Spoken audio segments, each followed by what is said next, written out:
Three types of scales used on a geographical map. A map scale gives the relationship between distance on a map and distance on the actual ground. There are three major types of scales used on a geographical map, which we shall discuss in this post. Statement of scale, word scale. A statement of scale or word scale uses words to describe the relationship between the units measured on the map and the units measured on the actual ground.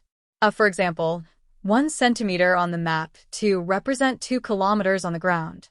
This can be abbreviated as 1 centimeter represents 2 kilometers. Ratio scale, representative fraction, RF scale.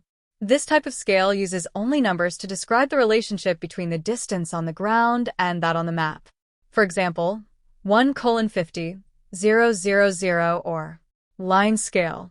A line scale is a line drawn below the map that shows the relationship between map distance and ground distance. The length of the line matches the distance on the map.